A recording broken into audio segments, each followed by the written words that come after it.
All right. Welcome back to day two of my week of the event series, week leading up to the event series. Whatever. My name is Justin. I am the host of The Create as Well. The Create as Well is a platform for Christian creatives, entrepreneurs, and purpose seekers to be what?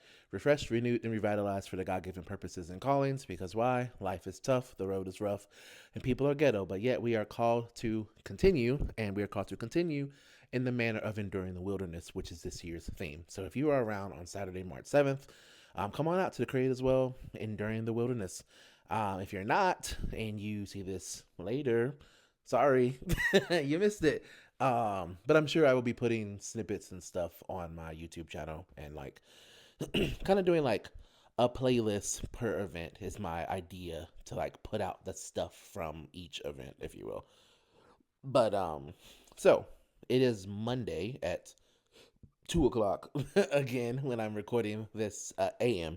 I'm recording this video, and today I didn't really get a lot done for the event. That is the truth. I think when you have weeks leading up to your event, you should build in buffer days because just like I said in yesterday's video, or I think I did, or I meant to say if I didn't, life keeps happening, right? So things will knock you off your schedule. Um, I got some interesting business news today from some of the clients that I work with. Some requests that came in, and so like they don't necessarily care that I have an event this weekend. Like they want their thing or things to be taken care of still, right? So like stuff still had to happen, right? I'm still the assistant worship director at my church. I'm still a part of the social media team. I'm still a part of, different people's booking managers, their booking assistants, operations people, like project managers for different stuff, like content creators for different things. Like I'm still all those things, even in the midst of me doing it. So one of the tips I would say as an event producer would be manage your workload. If you can, make sure that you don't have like conflicting priorities that week. Definitely do that. I was able to do that, but life still happens. Like I got an order today, which is a good thing.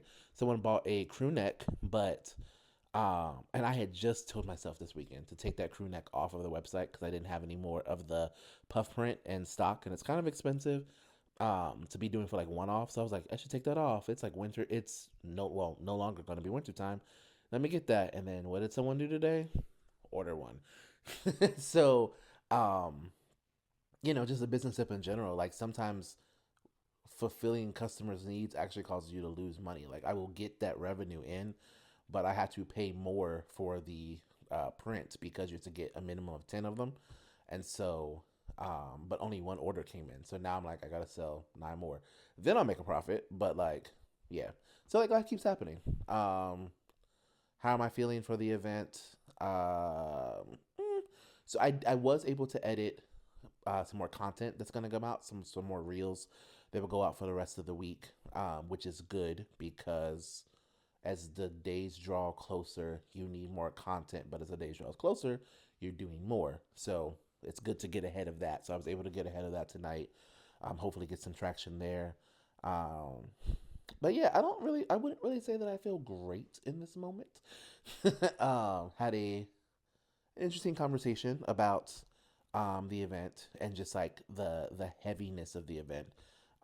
If you do not know, I'm also the founder and creator of the Holy Hoodlum Experience, which is a fun and lighthearted event. And the Create as Well is fun, but it's not necessarily lighthearted. It's serious. It's a place for creatives to be rejuvenated. It's a place for creatives to meet God at the well. And anytime you have an encounter with God, you are faced with some harsh truths, right? If you think about the woman at the well, if you think about Jacob who wrestled with God, if you think about just really anybody, Jonah, um, Peter with Jesus, like all of these things. When you think about the people that encounter God and they're very Paul on the road to Damascus, could keep going, but we're not going to because these are supposed to be short videos, not podcasts.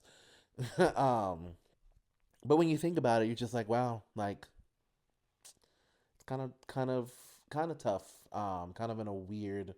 It leaves you in a weird place, and so I think because we're talking about a topic that is near and dear to God's heart, which is endurance. It like He tells us to run our race with endurance, just as Jesus did. Paul said that he endured. he commands Timothy to endure like a good soldier. He said he ran his race and did well. He tells you to, pray without ceasing, to not get weary in well doing. That you'll receive. James says you'll receive the crown of life if you endure. Like all of these things, endurance is a principle of Scripture, and we'll talk about that. But I think for me, I'm just kind of feeling the weight of that, if you will. So I think no matter what the topic of your event is, your event could be what I was in this event class. It was like baddies and brunch or brunch and Bible or something like that. It can just be a fun get together for people, and I think you're still gonna feel the weight because I think at the end of the day, events are not about how creative you can be. Events are about people. It doesn't matter what your event is. If you're doing an event that's in person or even virtual, it is for the people that you are serving. And a lot of times we don't think about that portion. And because we're thinking about the run of show, we're thinking about the logistics, we're thinking about the creative element, the aesthetics, the budget, the revenue, the bottom line, all that kind of stuff. And all of that is due to people. We do creative things to attract people. We do visually stimulating things to engage with people. We have great food for people. We host events for people. Even if it's selfish and you're hosting it for yourself, you're still a person. Everything that you're doing from an event is for a person. So at some point, the weight of the people should hit you, especially if you are a Christian and you're doing some sort of Christian event. So that at some point, if you're not feeling the people coming, I can almost guarantee that you are not doing something right. So as of today, I'm feeling the weight of the people. um, and feeling it kind of heavy. So it's 2 o'clock. I'll check back in tomorrow, which would be today. Well, maybe tomorrow because at this point I'm doing these past midnight. Um, but yeah, that's day two, which I think is like T minus 5 days, I guess, to the event. And yeah, keep praying, keep hoping, keep buying tickets, and I will see you there or see you on the other side when we talk about it.